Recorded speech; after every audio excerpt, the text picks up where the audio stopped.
हंसना मना है। पप्पू, आंटी अम्मी ने चीनी मांगी है। आंटी मुस्कुराई और चीनी देते हुए पूछा, अच्छा तो और क्या कहा था तुम्हारी अम्मी ने? पप्पू मासूमियत से बोला, यही कि अगर वो कमीनी ना दे तो नादिया आंटी से ले आना। जोक, शोहर, पकोड़े ठीक नहीं बने। बीवी, चुप करके खाएं। इनको 512 लोगों ने लाइक किया है और 600 लोगों ने टेस्टी लिखा है। आपके नखरे ही खत्म नहीं होते।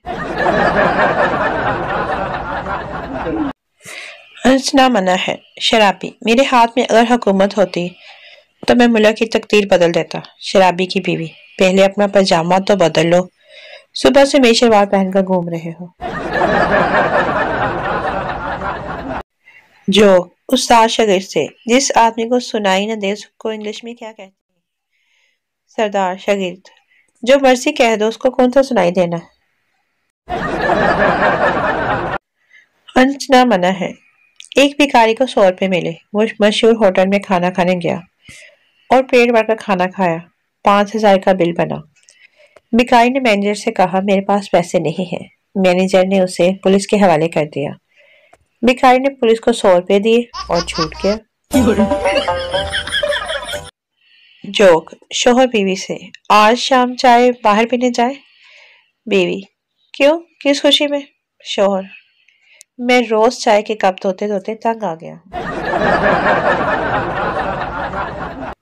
एक लेडी डॉक्टर ने नया नया क्लिनिक खोला। थोड़ी देर बाद एक आदमी आया। लेडी डॉक्टर ने खुद को मसरूफ दिखाने के लिए फोन का रिसीवर उठाया और काफी देर लगे रहने के बाद आदमी से बोली, जी फरमाइए क्या हुआ? आदमी, PTCL से आया हूँ, अगर अब बात खत्म हो गई हो तो कनेक्शन एक्टिव कर दूं? जो सरदार दुकानदार से, एक पेप्सी खोल दो। उसने खोल दी। एक 7 अप खोल दो। उसने खोल दी। एक ड्यू खोलो। दुकानदार गुस्से से, तुझे और कितनी बोतलें चाहिए, एक बार बता दे। सरदार मासूमियत से, यार हमको तो बोतलें पीने का शौक ही नहीं, बस ठस ठस सुनना अच्छा लगता है। हंसना मना है। बीवी शोहर को कॉल करते हुए, कहाँ हैं आप? शोहर, एक्सीडेंट हो गया है, बाइक से गिर गया हूँ, सर से खून निकल रहा है, टांग टूट गई है। बीवी, अच्छा लंच वक्त सीधा रखिएगा वरना सालन गिर जाएगा। लतीफों की दुनिया। मुजरिम, कोशिश करना मुझे फांसी ना हो जाए, उम्र कैद भले ही हो जाए। सरदार वकील, ठीक है। अगले दिन मुजरिम सरदार से मिलने गया। मुजरिम, क्या बना? सरदार वकील, बड़ी मुश्किल से उम्र कैद करवाई है वरना जज तो तुम्हें रिहा करने पर तुला हुआ था।